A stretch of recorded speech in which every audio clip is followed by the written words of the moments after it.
Arestado ang isang retiradong tauhan ng Philippine Navy matapos pagbabarilin at mapatay ang kanyang kapitbahay sa Cavite.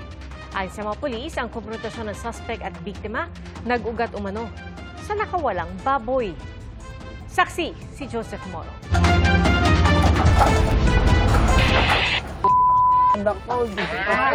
Tinakpan ng yero pero di naitago ang ebidensya ng malagim na krimeng naganap sa 13 Martires sa Cavite noong Agosto. Ayon sa 13 Martires Police, nagiinuman ng biktima at isang kaibigan nang dumating ang suspect na si alias Rick, isang retiradong tauhan ng Philippine Navy. Ginompronta itong victim at galit na galit hinggil dun sa alaga niyang baboy na nakatakas at hinuli ng mga kamag-anakan itong victim natin. Pag-alis ng suspect, ito ng mga biktima natin hindi matanggap yung pangyayari at sinundan itong biktima natin, sinundan yung suspect at nang makarating siya dun sa lugar na kung saan itong suspect natin ay nagagawa ng kubo, nagkaroon sila doon ng pagtatalo. 3 tama ng bala sa ulo at sa katawan ang ikinasawi ng 47 taong gulang na biktima. Sa tulong ng isang saksi, natuklasan ng mga otoridad ang kinaroroonan ng bangkay.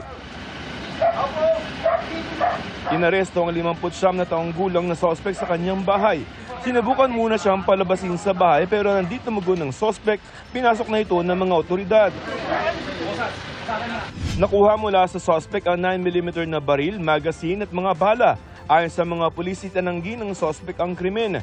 According sa kanyang counter affidavit, ay ang kanyang nakalagay doon is pinasok daw yung bahay nila, illegal na inaresto siya ng pulis, walang legal grounds, at niransak yung bahay nila. Ngunit lumalabas naman sa ating resolution, puro general denial lang. Nagpositibo rin ang suspect sa paraffin test. Naharap sa kasong murder ang suspect na nakakulong sa 13 Martires City Police Station. Para sa GMA Integrated News, ako si Joseph Morong, ang inyong saksi. Mga kapuso, maging una sa saksi. Mag-subscribe sa GMA Integrated News sa YouTube para sa iba't ibang balita.